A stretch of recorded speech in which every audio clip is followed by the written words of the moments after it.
ሰላም ጤና ይስጥልን አድማጭ ተመልካቾቻችን መጋቢት 7 2018 ዓ.ም ዕለታዊ መረጃዎችና ዘገባዎችን ይዤ መጥቻለሁ። መረጃና ዘገባዎችን እየተከታተላችሁ አብራችሁ እንድትቆዩ ነው በአክብሮት የምጋብዘው።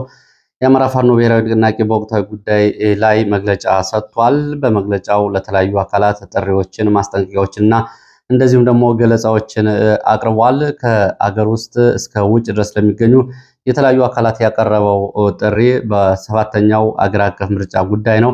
ምርጫ ለማድረግ ምንም አይነት አስቻይ ሁኔታ ስለሌለ በዚህ በኩል በተሳታፊም እንዲሁም ደግሞ በአጃቢነትም የሚንቀሳቀሱና ምርጫ የሚያስፈጽሙ አካላት እንዲሁም ደግሞ ተሳታፊው ህዝቡ ማወቅ ያለበትንና መውሰድ ያለበትን ግንዛቤ በተመለከተ በጥሪ ተደርጓል። ይህንን በተመለከተ ባጭሩ መግለጫውን ወደ እናንተ አደርሰዋለሁ። ሰሞኑን ከምርጫ ጋር በተያያዘ እንደዚሁ ዘገባ ላይ ወጥተው የነበሩ ጉዳዮችን እንደምታስታውሱት በአማራ ክልል ምርጫ ለማድረግ በሚል አሁን ሁሉንም አካባቢዎች በሰራዊት ለመቆጣጠር በተለይ እንደ ጎንደር ባሉ ቀጠናዎች ማዕከላዊ ጎንደር፣ ደቡብ ጎንደር በአሁን የብልጽግና ካድሬዎች ለቀዋቸው የወጡትን አካባቢዎች መከላከያ ሰራዊቱ እንደገና ተመልሶ ገብቶ እንዲይዝና ምርጫ እንዲያስፈጽም የምርጫ ጣቢያዎች ደግሞ በመከላከያ ካምፕ አቅራቢያ እንዲገኙ እንዲሁም ደግሞ የምርጫ በማስፈጸም በኩል ከወትሮ በተለየ ሁኔታ የሚሊሻዎች የምርጫ ካርዶችን ቤት ለቤት እየዞሩ እየሰጡ እንደሆነ የሚያሳዩ የተለያዩ መረጃዎች ሲወጡ ሰንብተዋል። ከዚህ ጋር በተያያዘ አጠቃላይ ምርጫ ለማድረግ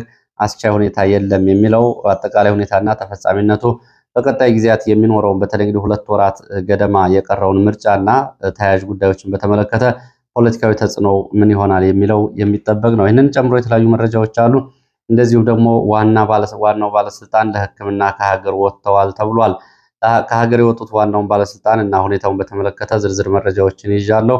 ብልጽግና ባለስልጣናቱን እና በሀገር ውስጥ ካለው ተቃውሞ ጋር በተያያዘ ወደ ምዕራብ አገራት አሜሪካና አውሮፓ ሄደው እንዳይታከሙ ከልክሏል። ከዚህ ጋር በተያያዘ ሕክምና የሚሰጠው ለአብይ አህመድ የቅርብ ወዳጅ በምትባለው ዩናይትድ አረብ ኤሚሬትስ እንደሆነ ነው መረጃዎቹ የገለጹት። በዚህ ሀገር እንግዲህ የደህንነት ጥበቃው እንዲሁም ደግሞ ከባለስልጣናቱ ከተለያዩ ጥርጣሬዎች አንጻር በዚህ ሀገር ሕክምና ማድረጉ ለቁጥጥር ይረዳል በሚል ከዚህ ሕክምና ውል ተወስዶ ነው እየተደረገ ያለው። ይህንን ጨምሮ የተለያዩ ዝርዝር መረጃዎች አሉኝ።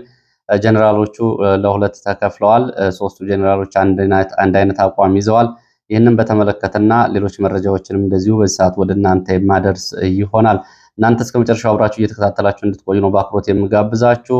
መካከለኛው ምስራቅ ላይ ያሉ አጫጭር መረጃዎችን እንዲሁም ደግሞ አፍሪካ ቀንድ ላይ ያሉ እንደዚሁ አጫጭር የ24 ሰዓት የጦር መሳሪያ ዝውውር መረጃዎችን እና ቀጠናዊ ሁኔታዎችን የተመለከቱ መረጃዎችን በቅደም ተከተል ወደ እናንተ አደርሳለሁ። እናንተም አብራችሁ እንድትቆዩ ነው በአክብሮት የምጋብዘው። ወደ ወለጋ የሚወስደን መረጃዎች አሉ። ወደ ትግራይ መቀሌ የሚወስደን መረጃ አለ። እስከ መጨረሻው አብራችሁ ከቆያችሁ ሁሉንም መረጃዎች ትከታተላላችሁ። ብዙዎቻችሁ ሀሳብ አስተያየት ጽፋችሁልኛል፣ ተመልክቻለሁ። በእጅጉ ነው የማመሰግነው። እንግዲህ በተለይ ትላንትና በቀረቡ ጉዳዮችና ህወሓትን በተመለከቱ ጉዳዮች የተለያዩ አስተያየቶችን እየሰጣችሁ ተመልክቻለሁ። ጉዳዩን ለአንዴና ለመጨረሻ ጊዜ ለማጠቃለል ያክል እንግዲህ አጋርነትን ወይም ደግሞ በትግል ውስጥ የሚደረግ ጥምረት፣ ግንባር፣ ህብረት እንዲሁም ደግሞ ልዩ ልዩ ስምምነቶች የትግል የተፈጥሮ ባህሪ ናቸው። እንኳን በአንድ ሀገር ለሚኖር ህዝብ እና በአንድ የፖለቲካ እንዲሁም ደግሞ ማህበራዊ፣ ኢኮኖሚያዊ፣ ሃይማኖታዊ እና የተለያዩ ማዕቀፎች ውስጥ ለሚኖር ህዝብ አይደለም እንግዲህ የተለያየ የሃይማኖት ደግሞ አይዲዮሎጂ ያላቸው ያልተገመቱ እስራኤልና ሳውዲ አረቢያ ከኢራን አንጻር፣ ዩናይትድ አረብ ኤሚሬትስ እና እስራኤል ከኢራን አንጻር የተለያየ አስተላለፍ ይዘው ይገኛሉ። እንኳን የሀገር ውስጡን ከህወሓት ጋር የሚደረጉ ጥምረቶች የሚደረጉ ስምምነቶች ከትላንት ምን ትምህርት ተወስዶባቸዋል? ህወሓት ትላንትና ለፈጸመው በደል ያቀረበው ሌላ የፖሊሲ የአቋም ለውጥ አለ ወይ? አሁንም ህወሓት የአማራ ታሪካዊ ማንነት እና የርስት ጥያቄዎች ላይ ያለውን ጥያቄ አንስቷል ወይ? ህወሓት በኢትዮጵያ ማዕቀፍ ውስጥ አገር ሆኖ ለመቀጠል አስቧል ወይ? ምን የፖለቲካ ለውጥ አድርጓል? የሚሉ ጥያቄዎች መነሳት ስላለባቸው የእነዚህ ጥያቄዎች ነገና ከነገ ወዲያ በሚፈጠሩ ጉዳዮች ላይ እንዲሁም ደግሞ ኃላፊነትን ለመወጣት እንዲሁም ደግሞ አጠቃላይ ታሪካዊ ተጠያቂ ላለመሆን እነዚህ ጥያቄዎች በቅድመ ሁኔታ ይነሳሉ።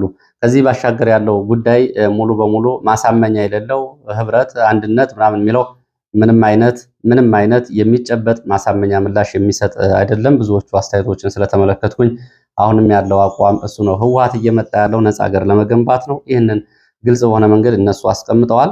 ህወሓት እየመጣ ያለው የወልቃይትን፣ ራያን፣ ጠለምትን፣ ኮረምን እና ራያን ይዞ ነፃ ሀገር ለመሆን ነው። ከዛ ተጨማሪ ሌሎች አካባቢዎችን እፈልጋለሁ ብሏል። ይህንን ሊያሳምን የሚችል ህወሓት ለ30 ዓመታት ሀገር ሲገዛ ተጸጽቻለሁ፣ ከአማራ ህዝብ አንጻር ፖሊሲ ለውጫለሁ የሚል 1967 የወጣውን አማራን በጠላትነት የፈረጀበትን ፍኖተ ካርታውን ማንፌስቶውን የለወጠበት ወቅታዊ የፖለቲካ ግምገማ ያደረገበት ማሳመኛ የሚያመጣ ሰው ካለ ሀሳቡን አስተያየቱን መስጠት ይችላል። ከዛ ውጭ ያለው ግን ዝም ብሎ የውሃ የሚያቋጥር ወይም ደግሞ ዝም ብሎ አስተያየት ከመሆን የዘለለ አይደለም። ፖለቲካዊ ቅድመ ሁኔታዎችን ራሱ ህወሓት ይመልሳቸው። ህወሓት እያልተናገረው ነው ብዙ ሰው እየተናገረ ያለው። ባለፈው ሳምንት መግለጫ ወጥተዋል። ከዛ በፊትም በተደጋጋሚ አቋም ወስደው እየተናገሩ ነው። እነሱ ያልተናገሩትን እነሱ ያላሉትን ይህን ሊሉ አስቡ አይደለም የሚሉ ብዙ ጉዳዮች አሉ። ለማንኛውም ይሄ ጉዳይ ሰፊና ወደፊት ካለው አጠቃላይ የፖለቲካ ሁኔታ አንጻር በርካታ ጣጣዎችን ይዞ የመጣ ጉዳይ ስለሆነ ነው። ህወሓት አብሮ ለመስራት ከፈለገ መጀመሪያ ራሱን የፖለቲካ አቋም ለውጥ ወስዶ እያሳይ ወደ መረጃዎቹ ነው የሚሄደው። ወደ መረጃዎቹ ሲሄድ አማራ ፋኖ በወቅታዊ ጉዳይ ላይ ያቀረባቸውን መግለጫዎች ዋና ዋና ነጥቦችን ወደ እናንተ አደርሳለሁ። በዚህ ወቅታዊ ጉዳይ ላይ ለተለያዩ አካላት ጥሪ ቀርቧል። እንግዲህ ስርዓቱ በመግቢያው ላይ ማደናገሪያ አድርጎ ይህንን ምርጫ በተመለከተ ሰላም በሌለበት ምርጫ ቢደረግ የታሰበው ምርጫ ከዚህ በፊት ከተደረገው ምርጫዎች እና በኢትዮጵያ አሳፋሪ ከተባሉት ምርጫዎች የባሰ ሊሆን እንጂ የተሻለ አይሆንም በሚል መግቢያ ድርጅቱ መግለጫውን አቅርቦ በዚህ መሰረት የተለያዩ አካላት አማራ ፋኖ ብሔራዊ ንቅናቄ የሚከተለውን ጥሪ እንዳቀረበላቸው እንዲያውቁት ትላንትና ከሰዓት በኋላ በወጣው መግለጫ አትቷል።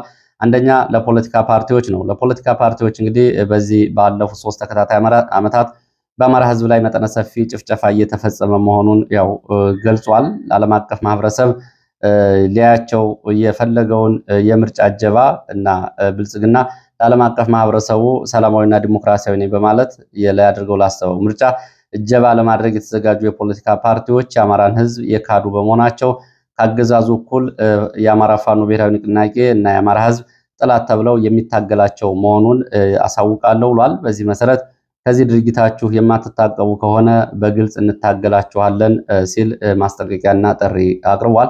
በነገራችን ላይ ከዚህ ጋር በተያያዘ አንዳንድ የፖለቲካ ፓርቲዎች ከምርጫው ለመውጣት ውይይቶችን መጀመራቸውን የሚገልጹ መረጃዎችም አሉ።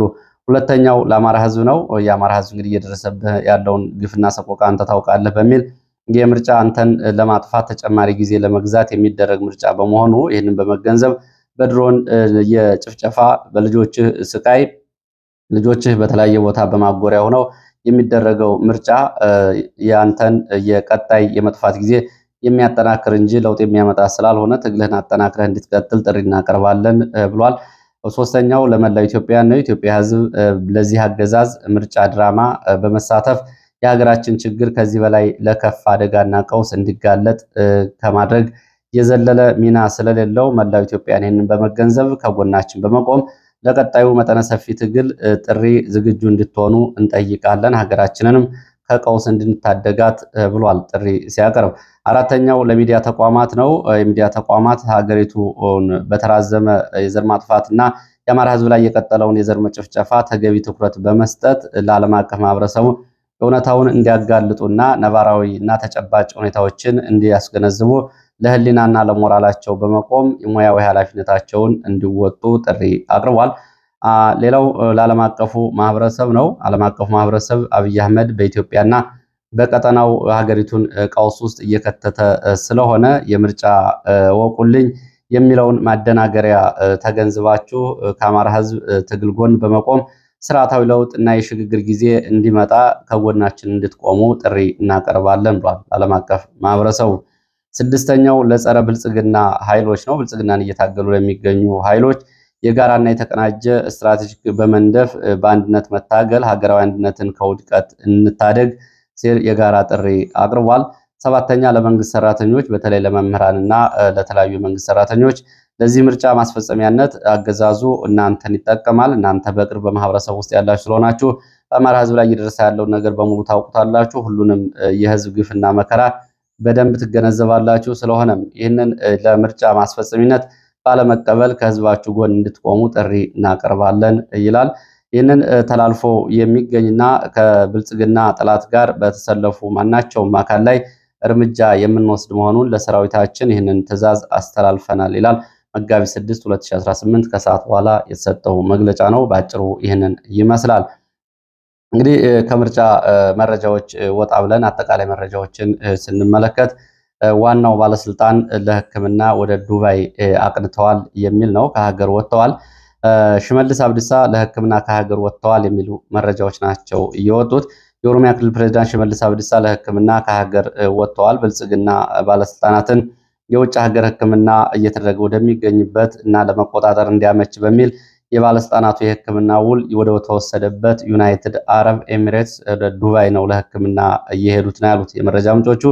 በዩናይትድ አረብ ኤሚሬትስ ከሚገኙ ሆስፒታሎች ጋር ውል የወሰደው ብልጽግና በዚህም በተለይ ሚኒስተሮች፣ ባለስልጣናት እንደዚሁም ደግሞ የክልል እና የብልጽግና ማዕከላዊ ኮሚቴና ስራ አስፈጻሚዎች ወደዚህ ሀገር ሄደው እንዲታከሙ ይደረጋል። እየተደረገ ነው የሚገኘው። ሽመልስ አብዲሳ እንግዲህ ከጀሜራህ ተብሎ የሚጠራ ሆስፒታል ነው ለሕክምና መግባቱ የታወቀው። በዱባይ የሚገኘው ኤሚሬትስ ጀሜራህ ተብሎ በሚጠራው ሆስፒታል የገባው ሽመልስ አብዲሳ ምን አይነት የጤና ቀውስ ገጥሞት እንደሆነ የታወቀ ነገር የለም። ሽመልስ አብዲሳ ወደ ዱባይ እንግዲህ በሄደበት ሰሞኑን በጦርነት ውስጥ ዱባይ ባለችበት ጊዜ አብይ አህመድ ከጅቡቲ ወደ ድሬዳዋ እንደገና ከድሬዳዋ ወደ ዱባይ በነበረው በረራ ሽመልስ አብዲሳም ለዚህ እንግዲህ ሕክምና ለማግኘት በሚል አብሮ ወደ ዱባይ መሄዱን ነው መረጃዎች እየገለጹት። ከዚህ ጋር በተያያዘ ሽመልስ አብዲሳ ሕክምናው ሁኔታ የጤናው ሁኔታ ሕክምናውን ጨርሶ ስለመመለሱና ተያያዥ ጉዳዮችን በተመለከተ የወጡ ዝርዝር መረጃዎች የሉም። እንግዲህ በተለይ ኤሚሬትስ ጀሜራህ ተብሎ የሚጠራው ሆስፒታል ጌታቸው ረዳን ጨምሮ ሌሎች የብልጽግና ባለስልጣናት የሕክምና ክትትል ከሚያደርጉባቸው ተቋማቶች መካከል አንዱ ነው። ጌታቸው ረዳ ወደዚህ ሆስፒታል በመሄድ 3 ጊዜ የሕክምና አገልግሎት እንዳገኘ የመረጃ ምንጮቹ ገልጸዋል። እንግዲህ የሕክምና ማዕከል በታዋቂው የህንድ እና ሌሎች ዓለም አቀፍ ሐኪሞች አገልግሎት የሚሰጥበት ሕክምና ማዕከል እንደሆነ ነው የተገለጸው። አረብ ኤሚሬትስ ጀሜራህ ተብሎ የሚጠራ ሆስፒታል ነው ሽመልስ አብዲሳ የገባው ነው ያሉት የመረጃ ምንጮቹ። እንግዲህ ብልጽግና ሀገራዊ ቀውሱን ምክንያት በማድረግ እና እያደገ በመጣው ውስጣዊ ያለመተማመን ምክንያት የባህረ ሰላጤ ባለስልጣናት እንደ አሜሪካና አውሮፓ ወዳሉ የምዕራብ ሀገራት ሄደው ሕክምና እንዲያገኙ አልፈቀደም ብሏል። ይሄ ደግሞ የሆነው ወደ ምዕራብ ሀገራት በተለይ አውሮፓና አሜሪካ ቢሄዱ ይጠፋሉ፣ ጥገኝነት ይጠይቃሉ፣ ክህደት ይፈጽማሉ በሚል በውጭ ሀገር የሚደረግ ሕክምና ዋና ዋና የብልጽግና ባለስልጣናት ሕክምና በዱባይ እንዲሆን ተደርጓል። በቅርቡ እንኳ 3 ወታደራዊ ጀነራሎችን አዛዦችን ጨምሮ ሌሎች ባለስልጣናት በሀገር ውስጥ በጦር ኃይሎች ሆስፒታል እንዲታከሙና ከጦር ኃይሎች ሆስፒታል ባሻገር የውጭ ሕክምናውን በዱባይ እንዲያደርጉ ተደርጓል ሲሉ ውስጥ አዋቂ የመረጃ ምንጮች ይህንን አድርሰዋል። የመካከለኛው ምስራቅ ጉዳይ ከተነሳ በዚሁ የመካከለኛው ምስራቅ የ24 ሰዓት ዋና ዋና መረጃዎች እንዳድርስና ወደ ሀገር ውስጥ መረጃዎች እመለሳለሁ።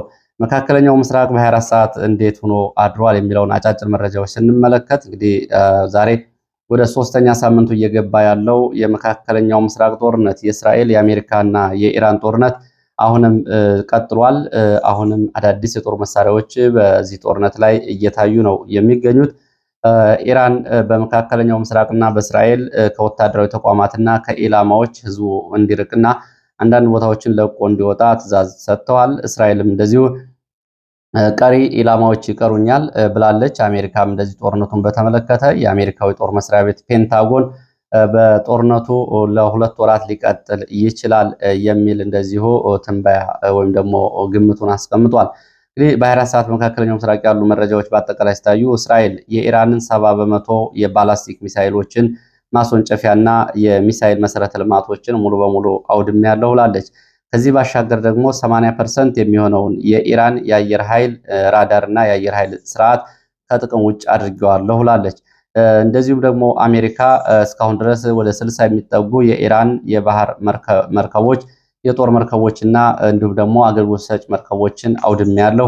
በዚህ ምክንያት የኢራን የባህር ኃይል ሙሉ በሙሉ ወደ መውደም ተቃርቧል ብላለች አሜሪካ።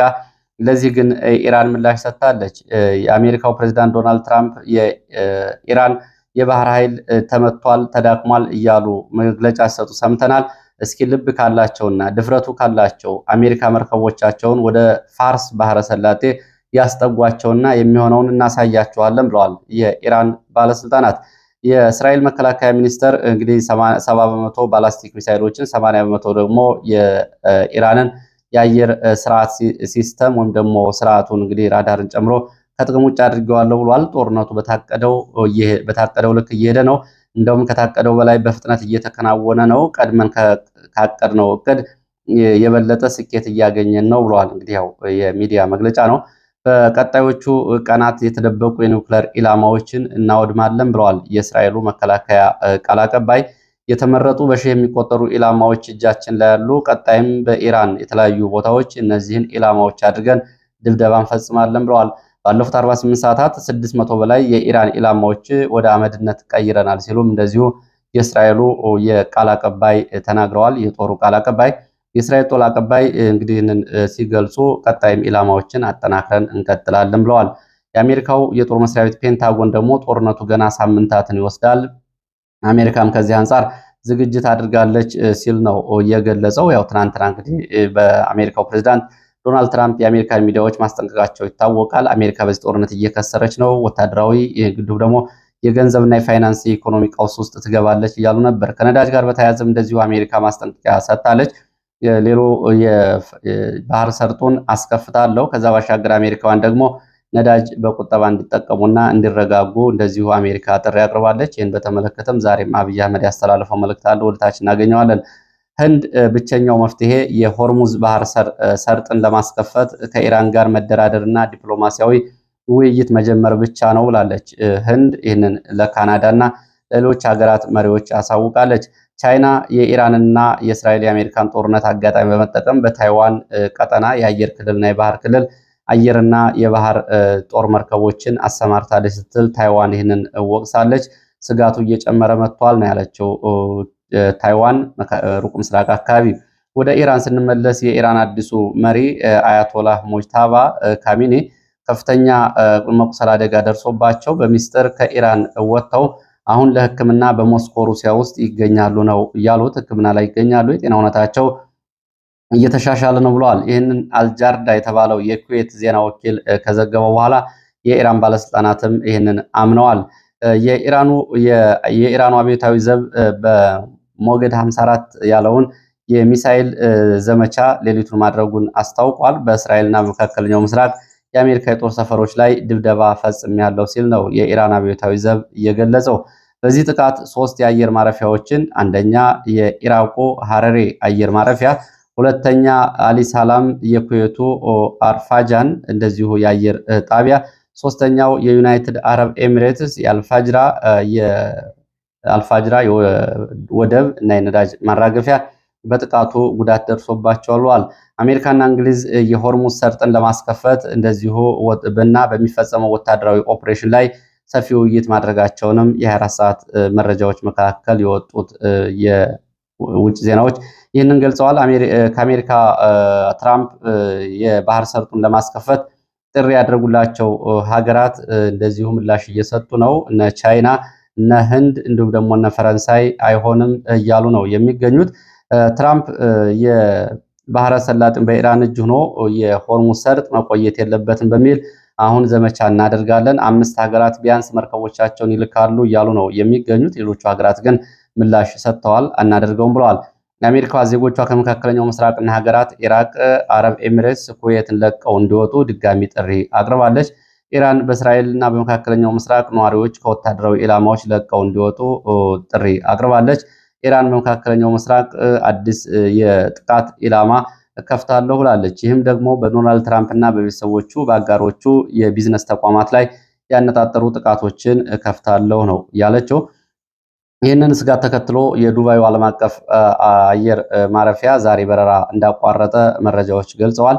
የዱባይ አቪዬሽን ባለስልጣን ለደህንነት ሲባል በረራ ዛሬ ሙሉ በሙሉ ቆሟል ብሏል። ኢራን ከዛሬ ጀምሮ አዳዲስ የረቀቁ መሳሪያዎችን ወደ ጦርነቱ አስገባለሁ ብላለች። እንደዚሁ ደግሞ ኢራን የባህር ኃይሌ በፍጹም አልተነካም፣ ትራምፕ ድፍረቱ ካለው መርከቦቹን ወደ ፋርስ ባህረ ሰላጤ ያስጠጋና ይሞክረኝ ሲሉ ነው የገለጹት። ይህ በእንዲህ እንዳለ እንግዲህ የመካከለኛው ምስራቅ ጦርነት ወደ ኢትዮጵያም ያው ጣጣውን ይዞ መጥቷል። አንደኛ ቀጠናዊ ደህንነት ሲሆን፣ ሁለተኛው ኢኮኖሚያዊ ጫና ነው። ከቀጠናዊ ደህንነት አንጻር የብልጽግና የሚዲያ ሰራዊት እያሉ ያሉትን አስከትላለሁ። ከዛ በፊት ግን አብይ አህመድ ነዳጅ በቁጠባ እንዲጠቀሙ ማሳሰቢያ ሰጥቷል። ዛሬ ከአንድ ሰዓት በፊት በሰጠው ማሳሰቢያ ለመሰረታዊ ነገሮች ብቻ ቅድሚያ እንስጥ፣ የመካከለኛው ምስራቅ ጦርነት እስኪፈታና ችግሩ እስኪቆም ድረስ ነዳጅን በቁጠባ እንጠቀም ብሏል። የነዳጅ እጥረት እንግዲህ በተለያዩ ሀገሪቱ አካባቢዎች በከፍተኛ ሁኔታ ነው ያለው። በአዲስ አበባ እና በክፍለ ሀገር ከፍተኛ የሆነ የትራንስፖርት ታሪፍ ጭማሪ አለ። ይህንን ተከትሎ እንግዲህ ያለው የህዝብ ማጉረምረም አለ። ለዚህ ነው እንግዲህ ማሳሰቢያ የተሰጠው። እንግዲህ ቅድሚያ የሚባለው ወታደራዊ ዘመቻ ወይስ ደግሞ የከተማው ኢኮኖሚና የሰዎች እንቅስቃሴ ነው የሚለውን ያልገለጸው የጠቅላይ ሚኒስትሩ መልእክት ቅድሚያ ለሚሰጣቸው ቅድሚያ እንሰጣለን ብለዋል። ከዚህ ጋር በተያያዘ በቤኒሻንጉልና ትግራይ ወርቅ በማውጫ አካባቢዎች ከፍተኛ የሆነ የነዳጅ ኮንትሮባንድ እንደዚሁ ለስራችን አሉታዊ አስተዋጽኦ እያደረገ ነው ሲሉ ሾፌሮችም አማረዋል። ሾፌሮች በተለይ በወርቅ በሚወጣባቸው አካባቢዎች ነዳጅ በከፍተኛ መጠን ባለው ገንዘብ በጥቁር ገበያ እየተሸጠ ነው። ይሄ ደግሞ የነዳጁን ኮንትሮባንድ እና ውድነቱን አባብሶታል ብለዋል። በዚሁ በአፍሪካ ቀንድ ባሉ መረጃዎቻችን በ24 ሰዓት ያለ የአፍሪካ ቀንድ መረጃዎችን ስንመለከት የጦር መሳሪያዎች ስርጭት ቦይንግ 737 8F2 የተባለ የጦር መሳሪያ የጫነ ቦይንግ ከካይሮ ግብጽ በመነሳት ፖርት ሱዳን የጦር መሳሪያ አራግፏል። ባለፉት 24 ሰዓታት አይኤል 76ቲዲ አርኤ 7637 የበረራ የተመዘገበ የጦር መሳሪያ የጫነ አውሮፕላን ከህንድ ወደ አዲስ አበባ ከአዲስ አበባ ወደ ኡጋንዳ መግባቱን የበረራ ሳተላይት መልእክቶች አሳይተዋል።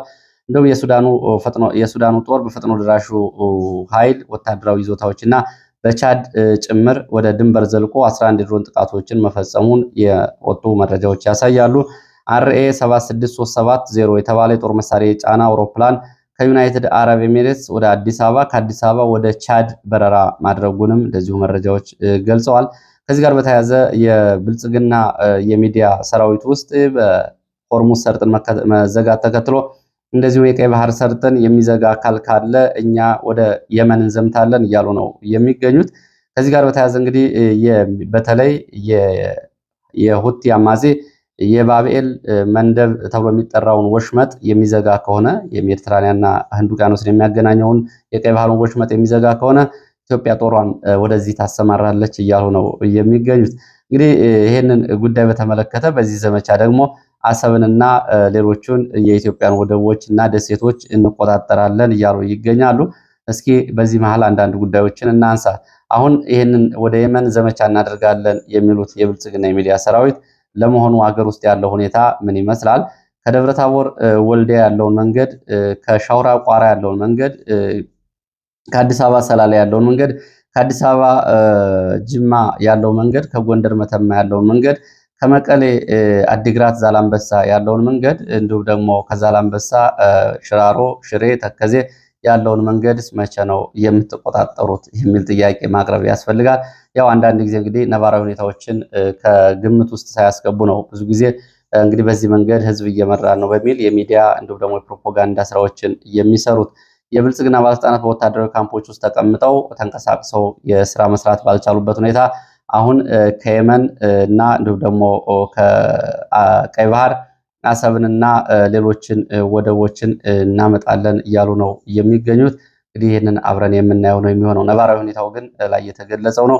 ወደ መቀሌ መንቀሳቀስ የመቀሌን መንገድ ያላስከፈተ ኃይል የመን ሂዶ የሁቲዎችን እንደ አልሸባብ ደምስሶ መቼ ነው አሰብን ቀይ ባህርን የሚቆጣጠረው የሚለው ይሄ እንግዲህ ከነባራዊ ሁኔታ አንጻር ምን ይመስላል እንግዲህ ወደፊት የሚታይ ጉዳይ ነው። ወደ ወለጋ ስንሄድ በወለጋ ከሻምቡ ሆሮ ጉዱሩ ወለጋ ወደ ጃርደጋ ጃርቴ ትራንስፖርት ላይ የነበሩ መንገደኞች በኦሮሚያ ልዩ ኃይልና በነጃል ሹርቤ የሚሊሻ አባላት ታግተዋል። ልዩ ቦታው አሙሩ ተብሎ በሚጠራ ቦታ ላይ የአማራ ተወላጆች ተመርጠው ከመኪና እንዲወርዱ ተደርገው ታግተዋል። ትላንትና ነው ታግተው የተወሰዱት። ይሄ ሲሆን እንግዲህ የወረዳው እና የአካባቢው ባለስልጣናትና የብልጽግና ኃላፊዎች ጭምር ባሉበት ነው ይሄ የሆነው። ጃርደጋ ጃርቴ ካድሬዎች ዛሬ ነፍጠኛ እናጥፋ የሚል ቅስቀሳ እንደዚሁ ጥሪ እያደረጉ ይገኛሉ። ወደ መቀሌ የሚወስደን መረጃ ላስከትል። መቀሌ ደግሞ በህወሓት ታጣቂ አዛዦች እና ጊዜያዊ አስተዳደሩ መካከል ያለው የቡድን ሽኩቻ ወደ ከፍተኛ ደረጃ ላይ ደርሷል። እንግዲህ በዚህ ውዝግብ ላይ ጀነራል ታደሰ ወረደ ስልጣንና ኃላፊነትን ልቀቅ የሚለው ጫና አሁንም በርትቷል። ታደሰም ስልጣኔንም ኃላፊነቴንም አልለቅም፣ እናንተ ስልጣኑን አልሰጣችሁም፣ የሾመኛ አካል ይጠይቀኝ የሚል አቋም ወስዷል። ይሄ እንግዲህ ከስልጣኑ ጋር ያለው ነው። ከዚህ ባሻገር ግን ከወጡ መረጃዎች መካከል ጀነራል ታደሰ፣ ጀነራል ዮሐንስ ጆን መድድ፣ ጀነራል ፍስሐ ኪዳኑ ሶስቱ ጀነራሎች በተመሳሳይ በጀነራል ኃይለስላሴ ወይም ደግሞ ወዲ በታይ እየተባለ በሚጠራው ጀነራል ላይ እንደዚሁ ለአንተ አንታዘዝም የሚል ጥያቄ አንስተዋል። ለአንተ አንታዘዝም፣ እንደገና ሌላ የካውንስሉ ስብሰባ ተደርጎ የትግራይ ታጣቂዎች አዛዥ መመረጥ አለበት የሚል እንደዚሁ በዚህ ሰውዬ ላይ ተቃውሞ አንስተዋል። ጀነራል ዮሐንስ ወይም ደግሞ ጆን መድድ ኃላፊነቱን ስለሚፈልገው ቦታውን ለጊዜው ከነ ጀነራል ታደሰ ወረደ ጋር እንደዚሁ አቋም ወስዶ ተቃውሞ አቅርቧል ብለዋል። እንደዚሁ ደግሞ መቀሌ የትግራይ ቴሌቪዥን እና ሌሎች የመንግስት ሰራተኞች የካቲት ወር ደሞዝ ካልተሰጣቸው ከዚህ ጊዜ ጀምሮ ስራ እንደማይሰሩና ስራ እንደሚያቆሙ ነው እየገለጹ የሚገኙት። የትግራይ ቴሌቪዥን 30 የሚሆኑ ሰራተኞች በትላንትናው ዕለት ለታደሰ ወረደ ማመልከቻ አቅርበዋል። የካቲት ወር ደሞዝ ሳይከፈለን ወደ ስራ እንገባም ብለዋል። እንግዲህ ትግራይ አካባቢ ደሞዝ መታገዱን ተከትሎ የፌዴራሉ የድጎማ በጀት ያው ደሞዝ መክፈል እንደማይቻል ባለፈው መግለጫ መውጣቱ ይታወቃል። ለሰዓት የነበሩ መረጃዎች እነዚህ ናቸው። ስለተከታተላችሁ በእጅጉ አመሰግናለሁ። በሌላ ተመሳሳይ መርሃ ግብር እስከምንገናኝ መልካም ጊዜ